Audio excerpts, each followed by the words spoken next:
On this episode of Virtual GM, episode 37, Spencer and I go through all the questions that you need to ask a marketing company before you start to engage. I don't want to give it away. Make sure you listen to the entire episode and stay tuned to the end for your bonus question. Thank you so much and enjoy the episode. All right, everyone, welcome back to another episode of the Virtual GM podcast. It's Cody and Spencer again. What's up, Cody? How you doing? What up? What up, brother? Oh, look at that. You know what happened there? I didn't do re mi fa sol la ti Yeah, do. that was a classic voice crack. Mm-hmm. Yeah, that'll happen to you when you don't Rookie. when you don't properly get the vocal exercises in before the podcast. You would think after 37 episodes, I'd have that dialed. No doubt, no doubt. For those of you who are new to us, welcome. If you're part of the Virtual GM crew, excited to have you. Cody and I are getting ready to go to Florida tomorrow. Yeet. Pretty excited about that. We'll give you an update on the BITAC. That was a word fumble. The BITAC Independent Hospitality Show. Cody and I are speaking at that too. We're leading a panel on that. So Yeah, it's really exciting, actually. yeah, Big it'll deal. be really exciting. Yeah, we just met another panelist today, which is cool. If you are existing with us, you know we kind of swapped our format, starting to give like the tips and the value right out the gate. So today we are going to be reviewing the 4 questions that you should ask before hiring a marketing agency. And we actually talked about this at length. This is a really important podcast because there's so many different hospitality marketing companies and just marketing companies at large. And so we thought, what are the questions that we can equip you with to vet someone before you go in and make the purchase or sign the contract? And we've got a lot of experience on both sides of the table, right? We started marketing because we were struggling to have success with other companies. And so we've been, on the hiring side of marketing companies. We've been on the management side hiring a marketing company previous to that, like being a skill set of ours. Yep. And then we've also had our companies that we manage want to hire a marketing company. And so we've got a lot of different perspective. We also need to make sure we hit a segue here really quick before we jump into it. I was just about to say we have to segue. Do you want to start it? So I will start. For those of you who are new to us, the Segway is a part of EOS, the Entrepreneur Operating System, what we operate on here at Vibrant. And Craig's episode came out today, and it's awesome. Yeah, that was episode 35. Yeah, it's jam-packed so. with goodies. It was a great one. Whatever, no matter what business you're in, you want to listen to that whole episode. It was awesome. Absolutely. Okay, so my segue, short week. So I played in the Governor's Invitational on Monday, and Spencer and I leave on Thursday, which gave me basically 2 days of functional work time. And it happens to be the first of the month, which is the busiest time of year for me, being in finances. Busiest part of your month. Yeah, absolutely, without a shadow of a doubt. And so I was really nervous going into it, knowing that I really wasn't going to have the capability to do much once we left, because we're going to be busy visiting our property there in Gainesville, and then also being at the conference. And so I really had to buckle down, and I am proud to say that I completed all of our clients' end-of-month finances today. No way. So 2 days into the month, every single one of our clients has a fully reconciled P&L for the month, year to date, their balance sheet, and a reconciled budget sheet for the month that just passed, as well as an updated budget sheet for the month of August, all updated and current to date. If you guys want one of these, hit up your boy Spencer. So slide into my LinkedIn DMs and let's get you in the Vibrant portfolio. It is. I mean, it's remarkable. It really is. That's amazing. It is August 2nd at 4:12 p.m. local time in Utah. Sean Cannell. Shout out Sean Cannell, by the way. Yeah. On a 2-day work week, that is pretty phenomenal. Yeah. So Hats off to you. I Great job. just It's feel amazing. really, I put in like 14 hours yesterday to make it work. But it feels just really, really good because it's so important for our clients. Like, it's something I take pride in. Yep. We were kind of talking about that before the podcast, like really making sure that if they have an expectation of us, that I want to deliver on that. And then for personal, this is kind of a little bit of both. This is really exciting, and you don't know this yet. But we had Michael Olasso come speak at an event for us earlier this year. And I went out to Michael and said, I'd love to do what you're doing. It's an aspiration of mine with my book, Winning the Moment, to be a speaker. And I'd love for you to help give me some guidance. And he told me about this program called Vistage, which is this incredible, professional development group all across the United States. They have 12 meetings a year. 8 of those they have to have a speaker at. So it's a huge opportunity for speakers to get into this platform. And it's all groups of CEOs. And I did some coaching with Michael, and he passed me on to an amazing Vistage chair named Tanya, who I had a call with this morning. Loved my message, referred me into the program. So I'm signing up for it today. Hey, congrats, man. That's a huge win. She gave me 3 different dates to have my first Vistage chair speaking opportunity. Where at? I'm not sure where it's at. She covers like Nevada, Montana, and Arizona, I think. So Okay. I have to go back and look. But I'm going to have my Cool. first opportunity to give a Vistage talk, which is exciting and terrifying all at the same time. It's 3 hours with a group of like 12 CEOs, you know? Cool. Big opportunity for Vibrant Marketing and for me individually. Huge. You have to do 2 or 3 pro bono, so that way they can vet you. And then once you're vetted, then you're in the program, and then you get compensated for your speaking opportunities. So like Michael does 111 a year, you know, and if you do the math on that real quick, Yeah. that adds up to a lot of money. So it's a great opportunity for me and for the company to go and talk about and represent Vibrant Marketing and Vibrant Management to all these CEOs. Congratulations, so man. I'm really quite What a huge excited win. about that. Good for you, bro. I saw that Thanks. on your calendar. I was Yeah. wondering how that went. Yeah, Cool. really exciting. Okay, so I will get into mine. Personal. This one sounds funny, but it's the truth. It's been raining. And I wondered if that'd be your reaction. For anyone listening, we're based in St. George, Utah, and it's just been hotter than hell here. I mean, so bad. Consistent days. So hot, my kids don't want to swim. You know it's hot when you don't want to swim. Yeah. We have had consistent days. This is a guess, but I would guess it's probably been 20 days consistently over 110. Yeah. It has been absolutely miserable. And yesterday it rained, and I think it was like a high of 85. It was great. Yeah, it was like 77 at one point. It was like overcast and cloudy. I think it allowed me to, it was easier for me to work yesterday for that long period of time. Yeah. Because like it wasn't as hot out and Yep. it was like kind of gloomy and it had like that fun feeling. At lunch, Kayla was like, holy shit, it's 80 degrees outside. So we went and sat on the front porch for 10 minutes. And That's awesome. We had a hot coffee at noon. You know, Yeah. like it was finally that time of year. So that was my personal. One more that I'll hint at too. Cody and I are going to Gainesville. We both love football, and we found out today that we can go into the Ben Hill Stadium, which is the stadium that the Florida Gators play at. And so we're very excited Oh, yeah. to go check that out. So that's probably a Saturday morning activity for us. Business, I've got 2 just happening yesterday. Cody and I, and then another business partner, just signed the bylaws for our new company, Vibrant Marketing. Yeah, very exciting. So we are Vibrant Management. We are just starting Vibrant Marketing, and I'll talk a little bit more about that, I'm sure, in the podcast. No plug there, just something cool. You can check it out at vibrantmarketing.co. So that's really exciting. And then one other thing that's just been really cool is that for a property, I guess it's not a property, a company that we do the advertising for, which is Utah Luxury Tours, I was able to spend time with the owner of that company about 2 hours setting up a marketing automation tool called Zapier, or Zapier, depending on how you pronounce it. But it automated their lead generation for them. And now we can put a measurable on their return on ad spend, or at least we're getting closer. yeah, like this, how many leads you got. Yeah. Brian emailed me about it this morning, just me to say like how great you are. Oh, did he really? Yeah. Oh, I had no idea. Yeah. That's so cool. That's It was nice of cool. him. Yeah. It was awesome. And I got to connect with him in a whole new way and make just like cool recommendations. And I love marketing automation. That's just where I thrive, in sales automation. So we had a great meeting, and I thought it was awesome. Yeah, he was over the moon about it. Oh, good. Yeah, that I'll makes show me you the happy. email. Yeah, I'd love to see that. So those are my wins for the week. Very cool. All right, let's go ahead and get into it. So again, this is the 4 questions to ask before hiring a marketing company. Spoiler alert, there's a bonus tip at the end. Hey, we hit you with that last time. We're back at it again. We hit you with another, Back by popular demand. that's right. With another bonus tip. So Cody, you want to kick it off with question number 1? Yeah. So this, for me, it's funny enough. I was just having this conversation with Leah the other day, but the question that I always want to ask, especially being on the finance side, right? The person who's paying the bills, Yeah. is I have to know, do you have the tools in place to measure ROAS? ROAS being return on ad spend, or ROI, return on investment. Yep. How do I know? I mean, marketing is a fickle B word. I wondered if you were going to say it or not. And it is so complicated, but you have to know it. Otherwise, it is so difficult to feel good about an investment you made. And so I'll go back and tell a story from when we were managing Zion Mountain Ranch, when we had hired a company, I won't say their name, to do some marketing for us. And we spent like a really significant amount of money with them. I think it was probably like $16,000 for maybe a 3 or 4 month marketing campaign. And we didn't have any tools in place to track like the success of it. And they did some really cool creative, and they created a landing page. And it's not to say that their work wasn't good. It's just that when it was all said and done, I can't tell you what happened from it. Yeah. And right. like that is a painful thing, to spend that amount of funds and not be able to say, Sure. I don't really know what happened from it. It's challenging, right? And especially like in a hospitality environment, there are tools and technology that will let you track that return on ad spend. So for anyone listening to this, the main question you should ask is, what is the return on ad spend? And if your advertising agency can't answer that, that should be a red flag.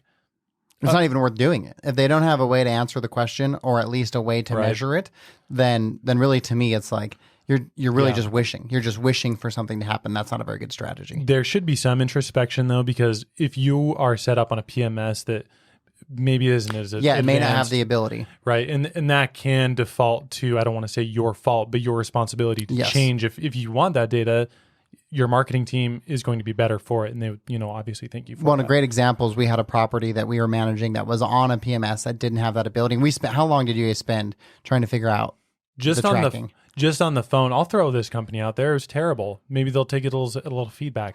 If you're listening. Travel Click, you know who you are. Huge company. They're owned by Amadeus, which is Amadeus. They are the biggest hospitality software provider in the world. I'm pretty sure that's true. For sure, the U.S.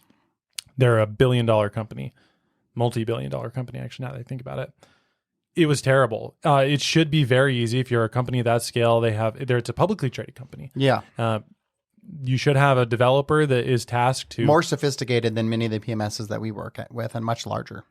Yeah, and I think to some degree, like if you're a giant resort, that level of sophistication is good. Yeah. But you still should be able to have some level of return on ad spend tracking. And that's what was difficult is this resort approached us. We're doing their marketing, is still doing their marketing.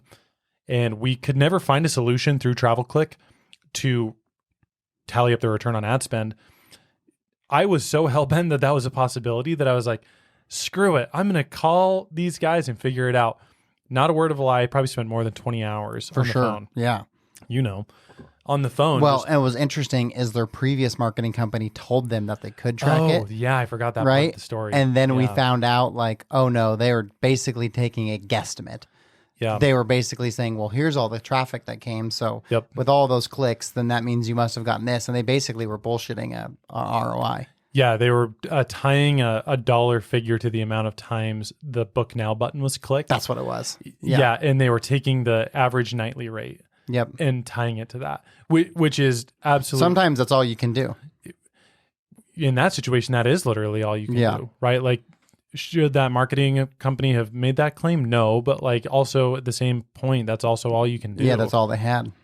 Anyways, like once I discovered this and went down the rabbit hole enough and really researched it, I was like, oh crap, like this marketing company was lying. And also, in addition to the lie, there is no way to measure return on ad spend on this. The system was good and it ran all their facilities just fine. It just didn't have that system. So we got them set up. Shout out WebRest Pro. Eyo, we know you listen. Carrie, this is for you. Carrie, timestamp it. Yeah. Share it on your socials too. So we set them up with WebRest Pro because we have a really great relationship with them and they have really stepped up their game with return on ad spend tracking. And it's always something that we've been able to do with them too. Now we've got code that works that just ties a dollar figure to it, right? And so now that property, how many rooms is that property? 115? It's a lot, yeah. I think it's 115. They switched all their rooms over to WebRest Pro, and that was a huge win for WebRest Pro. And if TravelClick would have just made it easier, that introspection would have been done, and that marketing company probably still have a job, to be honest. And so to give the audience listening what we tell our clients is, because I think the other question that's tied to that is, what can I expect in return? Yeah. And if they don't even have an answer, then that's a little bit concerning. So we tell our clients, like, we are going to get you a 5 times return. Yep. Now, it may be 20 times. I'm never going to say that because that's a huge promise to make, but I am very confident that at minimum, your aggregate over a year, because there's going to be highs and lows, we should be able to return you a 5 times ad spend. So if you spend $1,000 on ads, we're going to get you $5,000 in revenue. And of course, we hope to be higher than that. But we at least go into it and tell our clients, this is the kind of return you can expect to get on your ad spend with us. And we look at it so we have biweekly meetings with all of our clients. So I'll pull up their dashboard every single time and show them exactly, here's what you spent and here's what you got. Good, bad, or indifferent. I can't make the numbers up. They are what they are. Well, just like you said, when you're running the finances, ultimately that's the only data that matters. Yeah. It's cool to see like website visitors and median session length and stuff and like that. And that all has value. It has its merit for decision to Yeah. ultimately make more money. Right. Right. Like, In fact, we were on the call with the bungalows today. They were, I want to say, at about an 18 times return on ad spend. So they decided to up their budget by about Good. 50% Right. for the month of August. But what was really cool too is we were looking at their pie chart of business. oh, their traffic source. Yeah. And 87% of their traffic to their website is coming from some sort of advertisement, Oh either my directly gosh. from campaigns, from referrals, or from social. Only 13% of it was like someone typed in bungalows@zion.com. Do you know off the top of your head what their OTA booking percentage is? No, but it's not too big. I mean, there are OTA commissions. So this property that has 12 rooms, last month their total commission payout was only like $1,300, so negligible. Right, hardly anything. Where we spent in that same month $1,700 in ads. So if you just did the math and said, Yeah. okay, we spent $1,700 in ads, let's just say it was even 20 times return, because that's about what it was. 1,700 times 20. That means they generated $34,000 in revenue off of their ads last month. Yeah, it's a huge win. I'm glad they doubled down on that. That's such a good question to ask. What am I going to get in return? Yeah. And it's such a fair question too. So that's kind of like a bonus question inside of question one. Yeah. Yeah, that's good. So hopefully you guys are writing these down or send this to your marketing agency and have them ask. Yeah, if you have a these marketing questions. agency now, ask. Yeah, send Even them if this you're podcast. actively engaged with them, ask them all 4 questions. It's worth asking for sure. Question number 2 is what type of reporting are you provided and at what frequency? This one is really important. You should have clear KPIs.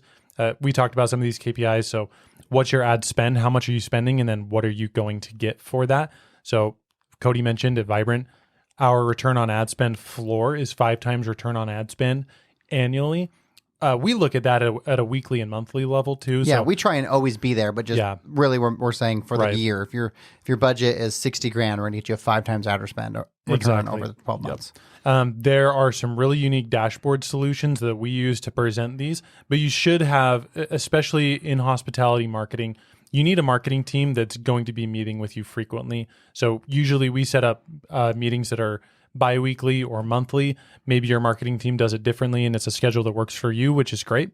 But you need some type of clear reporting. I believe that should include spend, money in, money out. It also should cover website traffic.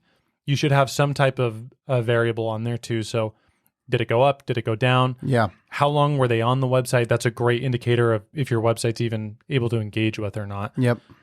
It should also have traffic source. So that's one thing Cody was talking about. Like, where did the people get to your website? Is it mostly your campaigns? Is it your SEO that's finally paying off? And then you should definitely have social stats on there. What happened on Facebook Reels? What happened on Instagram Reels? If you're doing anything on TikTok or YouTube Shorts, put that data in there. Just anywhere that you're taking up online real estate, those metrics should be presented to you. What's interesting too is our dashboard. When we started, I just made stuff in Google Sheets because that's just what I do. And I actually thought that data was more detailed and more controlled, right? 'Cause Definitively it is. we got to decide everything that was related. Yep. But then our clients, for whatever reason, it's almost like they didn't trust it Yeah. because I don't know why. They just didn't. But probably that's just like I the mean, you stink could of put whatever marketing. you want in a Google spreadsheet, I guess, but they could Yeah, have always that's it, gone back yeah. to their Google Analytics and verified the data. Right. But so now we have a reporting dashboard, and they all just like it more. You know, so we pull that dashboard up on all of our meetings, automatically sends a report to them at the end of the month, and they ultimately have access to it so they can always see it anytime. Totally. And you can change your window of time you're looking at. So certainly the dashboard has some benefits, but you should have, as a consumer, some way to look at it and say, what is happening right now for my ads? What is actively taking place? And really, like, the question that you should ask, kind of circling back to question number 2, is, are my ads working? Yeah. Right? Like, how do you know? Yeah, that's a great question. Right? I think very oftentimes in marketing, the answer is vague. It's always, finger or in it's the like, wind. or Yeah. it is just like, even when I started selling with ZionNationalPark.com back in the day, we didn't have any good data. So I was really just selling clicks, Yep. right? And clicks are good because that's someone coming to your business. So that's Yeah. not to say that a click is invaluable. Yep. But if I get 1,000 people to my website and 0 sales, Yeah. then it doesn't really matter as much. Totally. Yep. In fact, I was talking to Jared today, who works for us on Vibrant Marketing, and we were doing a sales role play, and I used McMullen as I was Andrew. Yeah, Right? And he sold to me. And it was interesting because in a situation outside of hospitality, some of those numbers just generally are more vague. So for Yeah. example, like an injury attorney is going to pay for brand awareness because when you get into a car accident, you need to be top of mind. Yeah. But for a hotel, everyone starts their search in Google, searching for places to stay near. And Yeah. you start price shopping and looking at OTAs, right? So paying for things that aren't directly correlated to a dollar figure in hospitality, in my opinion, is not a great spend. Yeah. Well, and I think you also, and this isn't really a part of what we're going to talk about in the other one, so I think like we can talk about it now. But when you're talking about like, what are the reporting tools and at what frequency, and also, I guess we'll do that in the bonus tip. I'll save it. I'm going to save it. Disregard. Stick around till tip 5 if you want to hear my thought. But yeah, I think that's really important. You've got to meet frequently because things can shift quickly. All the time. You know what I mean? Yep. You can look one meeting, it can be going really good. Yep. And 2 weeks later, it's like, oh shoot, we've dipped below our threshold. We need to make an adjustment. Like this, what's funny is it's all needs based, right? Because within the same week, we increased one property's budget and we decreased another property's budget. Yeah. Because one had fallen below the threshold where they were only getting about a 3.5 times return. And then the other one was an 18 times return. Supply and demand, it just is what it is. And so we knew that meant there's more opportunity to gain more at this one that's getting an 18 times return, and that we were overspending on the other one and we weren't getting the return that we wanted. Totally. And so the nice thing is you should at least, I would hope this is true. It's certainly true with us. You should never be losing money on your ads. Oh God, no. You know what I should not mean? be. If you're spending $1,000 at minimum, you better be getting $1,000 in revenue. You know what I just thought of that is definitely worth pausing the conversation on this about? We should talk about the channels of ads too. Because obviously this is a hospitality podcast. Those bastards at Expedia, pardon my French, they are so great at running ads to you to get you to spend money with them. Oh yeah. And definitively, I really think as a hotel owner and really any business owner, your best ad spend is always going to be Google is the top of your funnel, and Facebook and Instagram cleaning up on the remarketing. Yep. How you structure those campaigns is a variable, and that's why you hire a marketing agency. But I don't think that you need to be spending money with TripAdvisor or Expedia or Booking.com unless there's a rarity, like you have zero occupancy and you have to fill something and you want to do like a blitz deal or something. I think if you're doing the other things right, you don't have to do Agreed. that. Agreed. And if you're not doing those things right, then you probably do. Absolutely. And they make it easier, right? So if you're like a small independent property and you don't have a marketing team or you don't have the budget for a marketing team, then perhaps that's your best bet. Going on a TripAdvisor and doing their promos because it's just a click of the mouse, right? There's no thought. There's no team involved. You just opt in basically to their programs. What I would say is if you're doing that and you feel that way, reach out to Spencer because odds are we can find a solution for you that's going to net you a bigger return at a lower cost. Yep. But I'd understand if you're in that predicament, why'd you find yourself doing those things? Yeah, I agree. Okay, you want to do question 3? Yeah. So number 3 is how do you budget correctly, right? And this is a really tough one because we're talking here not only how do you budget your ad spend, how do you decide? I mean, do you just lick your finger and stick it in the air and figure out how much you're going to spend? Yeah. And also, how do you budget for an ad agency, right? So what we do for our clients, we do an annual marketing plan at the beginning of the year. And we project out, here's what your cost for ads should be for the entire year. Here's what your revenue should be. And then we break it down by quarter so they can see how that falls. And now, of course, within that quarter, they may go up or they may go down, but at least we have a threshold of what it looks like. And that's a little bit easier. And a clear roadmap. Yeah. And the number we'd really like to see, not everyone's at this, but kind of a sweet spot we found is about $275 per key. Yep. So that should be your ad spend per key per month. Yep. That puts you at a really high threshold, but you've got to spend money to make money, especially when, as Spencer mentioned, those OTAs, they are going to spend at will to make sure. I mean, there's so many properties you can go Google them, and there are like 7 ads above like the one you're trying to get to. Yeah, all some version of an OTA. Yep. So you really have got to be cautious with that, and it's hard too because we've had a property that we work with. And the owner had gone to a travel convention and had ran into a company, we won't say their name, and got sold on doing marketing with them. And it was really interesting because I just did their P&L, obviously. And so they were spending just for the marketing company, like I think $4,500 a month. It was a lot, yeah. Right. And then they had their ad spend on top of that.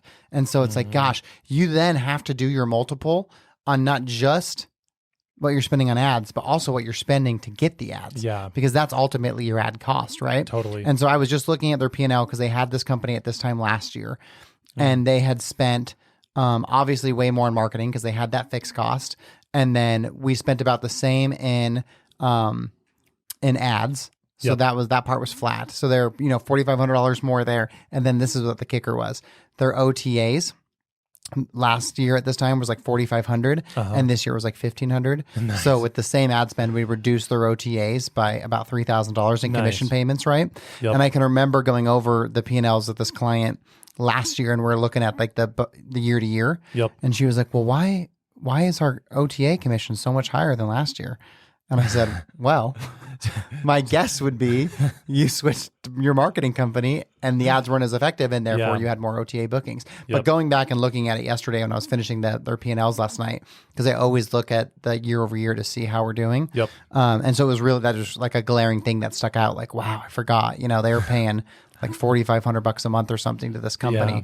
just to do what we will do for them. Yeah, it's interesting, right? I think one thing that Cody mentioned too is the budgeting.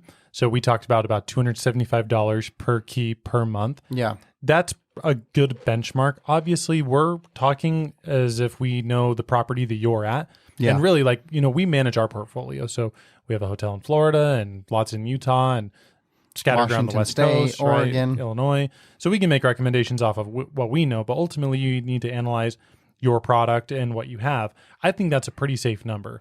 And ultimately, the data is going to tell you if you're right or wrong. Absolutely. If you're spending that much, you're getting a 2 times return, you're spending too much. We learned that number after Right. 2 years. If you're spending that much, you're getting a 15 times return, then it's like, oh, we can spend more. Yeah. Spend more. So Yep. ultimately, it is a little bit of trial and error. Yep. It's good to have a place to start, but then you're gonna watch the results to see where your sweet spot is. The other thing that I think is really interesting, and Gary Vee speaks about this a lot. Hopefully everyone here knows who that is. If not, pause this episode and go listen to him because it's amazing. Gary Vee talks about how really when you're paying for ads, you're buying attention. And so ultimately, when you're looking at these channels, where's the attention the best, right? And so I really think that when you're buying these ads, you need to identify that the attention is going to be the greatest. Facebook, Instagram, Google, and the $275 per room is actually a great cost and a really worthwhile spend for very, very low priced attention.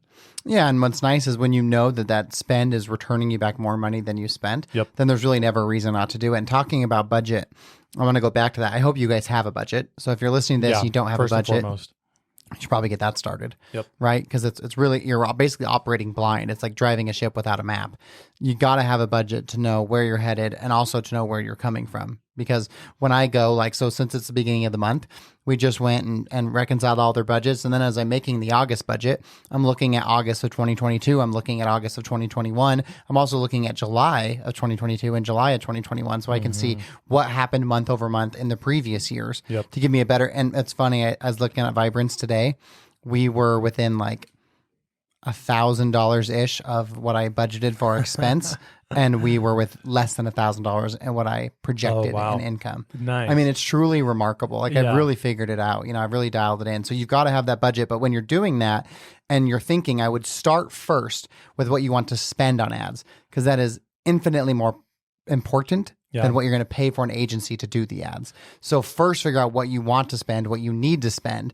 And then that'll tell you what you have left over to spend on an agency. And now I do believe that agencies are worth it, but there is a large spectrum. So a good example, large. Cougar Ridge reached out to a local marketing company here in Utah. It's the marketing company that I won't say names again, but this company is who Utah Luxury Tours was with. Yep. And they left them to come back to us. Yep. And so I was really excited for Cougar Ridge to go reach out to them because they wanted some marketing.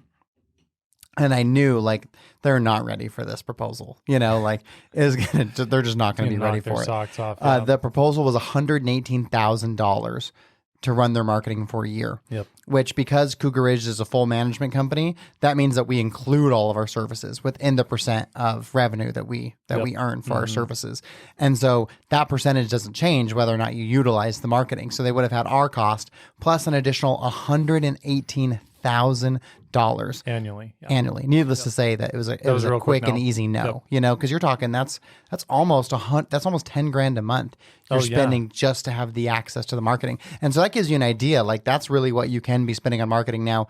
What makes Vibrant so special and unique is that we really have this niche of small independent hotels. That's why we have this podcast. And so if you're listening to that and you're like, oh, that's way out of the realm of my possibility, well, you better reach out to Spencer because Find me on LinkedIn, Spencer Halford. One thing that I did want to talk about too is just how these marketing companies bill. So just having been in this marketing world, both Cody and I for a long time, again, there's a broad spectrum of how these companies operate. And we've encountered some of these companies in our personal life and also just with Vibrant Management. There tends to be a pattern in marketing companies where they'll have a fixed cost. And then in addition to the fixed cost, which isn't wrong, but in addition to the fixed cost, they will also bill you on a percentage of your ad spend. And usually that number is anywhere from 10 to 30% of your spend. So for example, if you spend $1,000, they are going to take an additional $100 to $300 of that as a service cost in addition to whatever they paid, or you paid them for their service fee, right? I don't like this tactic. I've never been able to understand why these advertising agencies do that. But just when you're vetting an advertising agency, make sure that they're not doing that, because ultimately, Cody just said, analyzing your budget, what you can spend in ads. What you don't want to do is jeopardize a 10 to 30% addition of your spend going to the person running the ads, because ultimately they're going to get it paid anyway. Yeah. So the question is, are you taking any percentage of my ad spend? Exactly. And if the answer is yes, I'd say keep looking. Definitively keep looking. Absolutely. Yeah. So, man, we've come up with a lot of extra questions during this, haven't we? Yeah. Wow. Well, that's just kind of the nature of the beast, right? And that's just kind of how it works. But, you know, Spencer talked about how we signed the paperwork for Vibrant Marketing today. And a huge reason for that is we want to disrupt the online ad industry because so much of it sucks. So many people are spending, you know, hundreds of thousands of dollars on advertising without ever getting anything in return, or no knowledge of a return, what it is, or that they're sacrificing their ad spend for the execution of it. And we really just want to clean that up. So if you work with us, we make it as clean and simple as possible. Yeah. And like Cody said, if you're a full management client, we usually just work off of a percentage of revenue. Yeah. And so inside that percentage of revenue, we just do your marketing for you. So then we're riding the same boat as you. Exactly. Because we're incentivized for it to be successful, because the better the ads do, the higher our percentage is worth. Correct. It's a win-win for all of us. So that's something worth asking. Do you take a percentage of my spend? I'll get into number 4. You just did number 3. Yeah. All right. Question number 4 is, who is the ads buyer? It's a really important question to ask. The main reason is just to check if it's outsourced, to see if it's going overseas.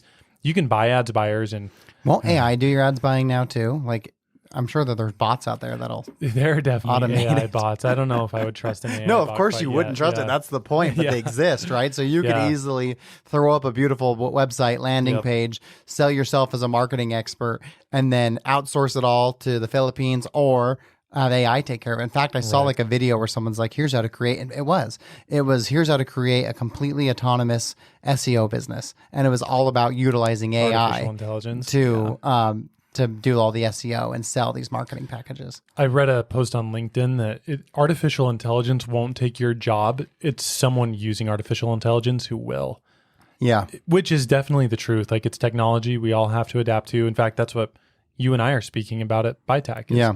the use of artificial intelligence at independent hotels. Yeah. But it is important to know who the ads buyer is, regardless of if they're using artificial intelligence or not. I think there's some benefits to just understanding like the market research and more, but what you don't want to do is farm your ad account and your personal information, because it's in there, overseas.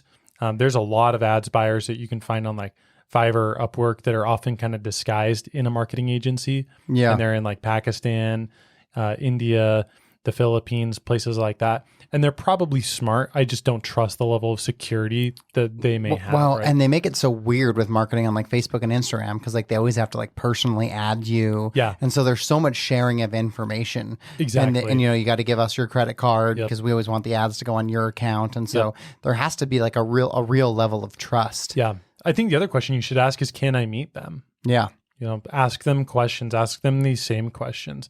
Who are they?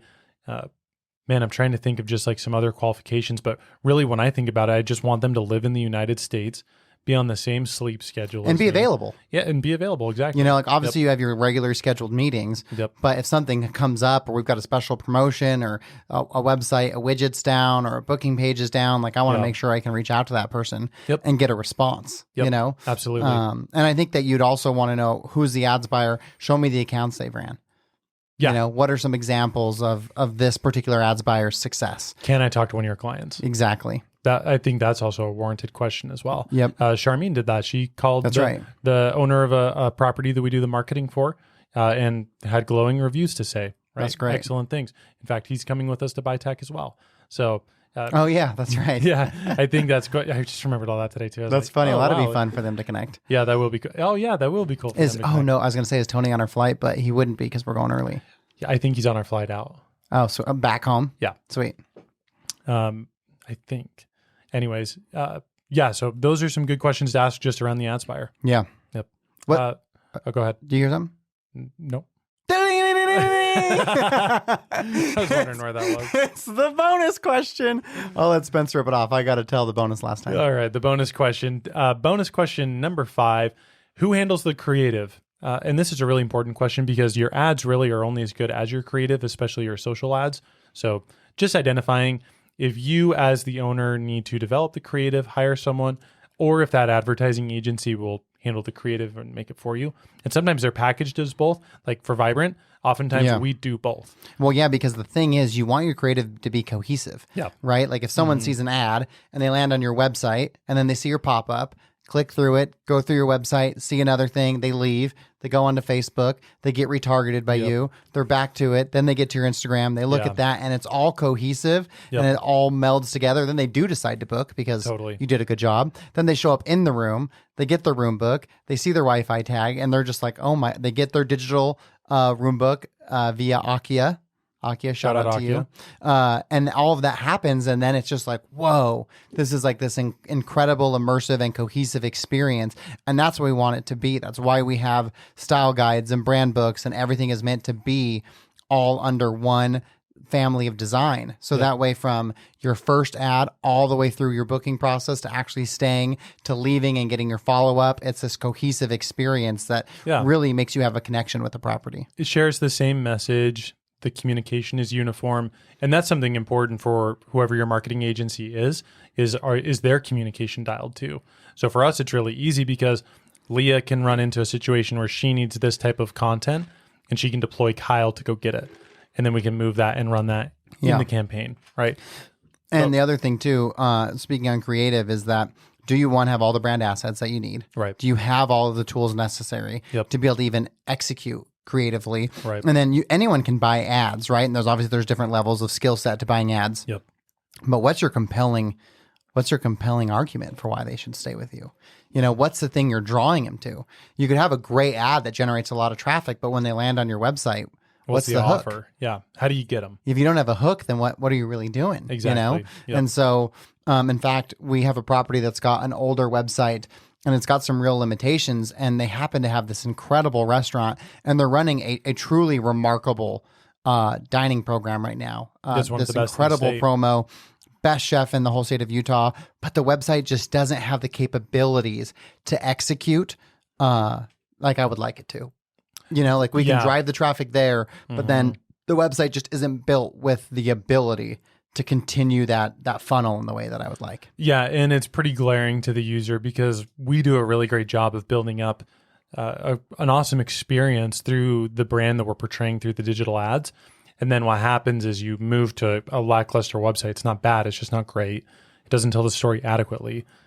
To your point, it's a poor brand asset, right? The website is not great. And if you think about it, technology moves so rapidly. Even if you built a site 5 years ago, it's like dog years. Yeah. That thing is 35 years old now. I like to think of it as a work truck, you know, like when you buy a work truck, something you drive and commute in every day, you're using it. Let's say you're a construction worker. That thing's going to be good for 3 years. That's so funny. I had a call with Mahilani. So Mahilani is a Hawaiian skincare brand that we started like during COVID. Yep. Didn't start, but did all the branding for us. Like we Right. needed to pivot to stay live. alive. Yeah. And I was joking with her because like they're getting closer now. Like we started with them so early in the process. Like they didn't even have a product. Yep. And we started their website. You probably remember that. Oh yeah. And she's like, so what's the deal with the website? And I said, April, I'll be honest. We built this thing 3 years ago. Now, I am not an expert, but I imagine it's a little outdated. It definitively is. It was built well then, but that really, Yep. it's not, we can't just finish that site anymore. No. More likely than not, you probably need a new have one to start because over. whatever that was Yeah. built on is already old stuff. And so if we finish it, you're basically opening up with a 4-year-old website by the time it's all said and done. And so we really should probably get strategic on what we really want and understand that it's unfortunate that this website sat here for 3 years Yep. without being finished. But that's just the nature of the beast. And now it's time to start over again. So we'll probably end up having to just go back to the drawing board. But it's hilarious because it was 3 years ago. Yep. And so, it's time for a new one. It's what happens. Technology changes. And now that artificial intelligence is in the play, just think about how much faster the world will move, especially in the world of hospitality, right? Like the way that guests interact with you, that whole experience. Yeah, hospitality is so different now than it was 5 years ago. And now their level of expectation is going to be that much higher. Yeah. Right. Because now there's this whole idea that it's got to happen now, fast. ChatGPT can give you an answer that's Yeah. 2 paragraphs, 10 paragraphs long in 5 seconds. Right. What's funny, Kyle is on a content trip at our properties, and he had sent me a screenshot of his communication with through Akia at Watchman yeah. Villas, and he was like, "What restaurant should I go to?" I think he was trying to test the AI. Oh, yeah. And he's like, "These answers are incredible. Is this AI?" So I sent it to Megan. I was like, "Is this you or is this AI?" She's like, "Oh, that's me." But it was it was just so funny because you could tell he was prodding to see. Like his Yeah. first question was, "What was the Wi-Fi?" And then Cool. what bar should I go to? But you Smart. do have to have that quick response, right? Yep. Because our attention spans are so short, and the big brands have so much money, and now they are understanding the importance of incorporating technology. And so once they start to do it, at first, independents had this cool niche where it's like, hey, we're quicker and more nimble than a big brand because we can move so much quicker. Yep. But now that these big brands have started to do it, it's like if you as an independent don't do it, now you're behind the times. Yeah. It's not this cool thing you do anymore. It's like the expectation of what you Yep. need to be doing. Yeah. And those who don't adapt will get left by the wayside. Like when Richard was on from ByTac, or Rich was on from ByTac, he said the number one danger for any business is to get complacent, right? Yeah. So just being willing to adapt to that, and ultimately full circle here, bringing this back. How is the creative handled? Ideally, you're gonna have someone that does it for you. If that's not realistic because of location, which we're limited by location for some of the properties that we do the advertising for, then you need to ask, how is that creative handled? And that's why UGC has been so cool, Yeah. right? Because we're getting all these different people to go to different places who have a different eye for how they want to do it than we Totally. would. So it creates this really awesome variety of what's executed for the clients. Yeah, I think so too. Yep. So those are the 5 questions. We started with 4. That's the 5 questions that you should ask externally or internally before you hire a marketing agency. So let's run through those one more time. So the 5 questions you should ask before hiring a marketing agency. Number 1, do you have the tools in place to measure ROAS or ROI? Tip number 2, what type of reporting can I expect? Tip number 3, how do you budget correctly for that? And also, what type of billing percentage do you take if you Right. do take any? Yep. Tip number 4, who is the ads buyer? And tip number 5, who's handling creative? I think if you ask those questions and you're either going to get the answers that you need and you're going to be able to adequately move forward, Yep. or you're going to find the deficiencies in the person you're speaking with, and you'll save yourself a lot of pain and anxiety and Yeah. be able to make sure you find, because ultimately the agency that you hire should be able to answer all 5 of these questions in a manner that you find appropriate, or it's not the right agency for you. Yeah, I completely agree. Check their reviews. Ask for people who can give testimonials or recommendations. I think those are all good things and a great way to get started vetting a marketing company. Absolutely. And of course, we're just giving out this information for anyone and everyone. And if you've got an agency locally that you love to work with, or someone that's really good, then I'd pursue that. But I just want to put it out there. We've got properties all over the United States, and marketing is something that can be executed really well anywhere. Yeah. So if you're listening to this and you're like, man, I have those same questions, just reach out and ask us. It doesn't cost anything to have a discovery call. Nope. And you can ask us those same questions and see if you like the answers to them. And if you do, then maybe there's an opportunity for you to be a great fit to work with Vibrant. I completely agree. Okay, anything else you want to add? Nope, that's it. We'll see you in Florida. Like and subscribe, guys. Enjoy the rest of the day, and follow us too. Our subscriber count is growing, which is super exciting. Yeah, So, that's great. guys, give us a follow if you found this valuable. Reach out, and we'd love to work with you. Yeah, go on to Instagram and watch our journey through Florida. We'll be sure to be updating stories throughout the whole time. It's going to be a lot of fun. All right, guys. Thank you.